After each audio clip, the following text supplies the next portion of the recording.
P D M کے کل کے جلسے اور ان کے مستقبل کے لائحہ عمل پر بات کرتے ہیں. ہمارے ساتھ موجود ہیں محسن بیگ جو کہ تجزیہ کار ہیں. السلام علیکم محسن بیگ صاحب, بہت شکریہ پروگرام میں وقت دینے کے لیے.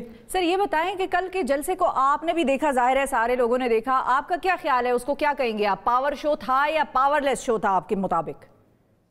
بہت شکریہ جی. بیسیکلی پی ڈی ایم کے لیے تو یہ پاور شو ہی ہے, کیونکہ جتنی بھی تعداد میں اس کی تعداد نمبرز پہ نہیں جاؤں گا, لیکن مسئلہ یہ کہ ایک سائزیبل تعداد ان کی لاہور میں لوگوں کی آئی ہے, اور وہ جس حساب سے وہاں پہ ان کا جوش یا سپیچز کا وہ جواب دے رہے تھے, تو میں سمجھتا ہوں کہ پبلک آنا اور اس ویدر میں آنا یہ پی ڈی ایم کے لیے حوصلہ مند ہے, کیونکہ پی ڈی ایم کی بھی جو پریویس ہسٹری ہے اس کو دیکھتے ہوئے میں سمجھ اتنی تعداد بھی اگر ان کے جلسے میں اگر آپ کے خیال میں اس جلسے میں اپوزیشن کی توقعات سے کم لوگ تھے, تو کیا ہم یہ کہہ سکتے ہیں کہ اس کی وجہ یہ ہے کہ اپوزیشن کے رہنماؤں کی جو کریڈیبلٹی ہے وہ صحیح نہیں ہے؟ پہلے ایک دوسرے کے خلاف تھے, یہ اب ایک دوسرے کے ساتھ ہیں, تو لوگ ان پر اعتبار نہیں کر رہے ہیں.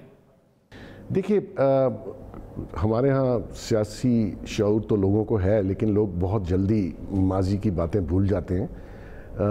یہ سب آزمائے ہوئے لوگ ہیں, اس میں کوئی شک نہیں ہے. یہ گورنمنٹس میں رہے اور انہوں نے بہت عرصہ اقتدار کیا ہے اس ملک میں, اور جو پرفارمنس تھی یا جو کیسز ہیں یا جو ان کا لگیج اور بیگیج ہے وہ سب کے سامنے ہے. لیکن میرے کہنے کا مقصد یہ ہے کہ اس ساری چیزوں کے باوجود اگر اتنے بھی لوگ ان کے جلسے میں آئے تو میں سمجھتا ہوں کہ یہ پی ڈی ایم کی وکٹری ہے. اچھا بیگ صاحب یہ بھی بتائیے گا کہ کام کے حوالے سے اگر لوگ جلسے میں کم آ رہے ہیں تو اس کا دوسرا مطلب یہ ہو سکتا ہے کہ لوگ حکومت کے کام سے بڑا مطمئن ہے, کارکردگی سے مطمئن ہے, تو کیا آپ بھی کام سے مطمئن ہیں اور آپ کو لگتا ہے کہ لوگوں کی کم آنے کی تعداد جو ہے وہ یہ اس کا نتیجہ نکالا جا سکتا ہے کہ وہ حکومت کے کام سے بڑے مطمئن ہیں اس لیے جلسوں میں نہیں آ رہے؟ دیکھیے میں ان کی کوئی 10-12 چیزیں تو نہیں گنوا سکتا, لیکن جو خان صاحب نے الیکشن کے دوران قوم سے وعدے کیے, لوگوں سے وعدے کیے, جو ان کے سلوگنز تھے, یا ایون اینٹی کرپشن کے اوپر جو ان کا سلوگن تھا, اس میں خاصاً خواہ کوئی اضافہ یا کوئی اس میں معیاری چیز نہیں نکلی, سوائے زبانی جمع خرچ ان کے ایڈوائزر بتاتے رہے.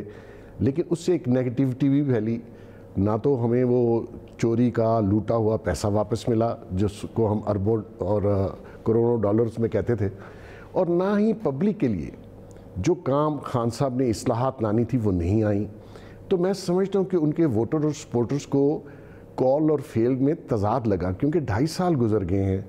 آپ نے سٹیٹس کو توڑنا تھا, آپ نے ایک نیا پاکستان بنانا تھا, آپ نے جو وعدے ایک مڈل کلاس لوگوں سے کیے اس کو آپ نے پورا کرنا تھا. تو اس وجہ سے پی ڈی ایم کو ایک چانس مل گیا خان صاحب کے خلاف ایک مہم چلانے کا. میں سمجھتا ہوں ان کی ماضی میں اس سے زیادہ بیگیج ہے, لیکن خان صاحب کی پرفارمنس ہمیں چاہیے تاکہ وہ جو کہا وہ تو اب یہ جو مہم ہے جس کو ہم کہیں اپوزیشن کی یہ مہم ہے, اس کا مستقبل آپ کیا دیکھتے ہیں؟ اور جو انہوں نے استعفوں کا اعلان کیا, آپ کو لگتا ہے کہ حکومت کے لیے کوئی پریشانی کی بات ہوگی یا پھر حکومت کو آگے کے لیے ایک آسان سا راستہ مل جائے گا؟ دیکھیے اتنی بڑی تعداد میں ریزگنیشن اگر آ جاتے ہیں تو حکومت کے لیے پریشانی کا باعث ہوگا, ایک کیاس ہوگا اس ملک میں. اور آپ یہ جیسے حکومت کے کچھ وزراء جو ہیں, میں ان کو سن رہا تھا کہ جی ہم نئے الیکشن کروا دیں گے, یہ پاسیبل نہیں ہے. یہ ناتجربہ کاری سے یہ بیانات دے رہے ہیں. یہ پارلیمنٹ کے اندر بھی اپوزیشن کو انہوں نے بار بار اکسایا, ان کے اوپر چور ڈاکو کے نعرے لگائے, اسی وجہ سے وہ پارلیمنٹ سے باہر نکل کر سڑکوں پہ آ گئے ہیں. آپ نے اپوزیشن ہے, پاکستانیوں نے ان کو ووٹ دیا ہے, چاہے ان کی کرپشن تھی جو بھی تھا, لیکن ووٹ تو ان کو ملا ہے, اور ووٹ ملنے کی وجہ سے وہ پارلیمنٹ میں. آپ نے ان کو پارلیمنٹ کے اندر رکھ کے وہیں انگیج کرنا تھا, بجائے اس کے کہ آپ سڑکوں پہ ان کو لاتے.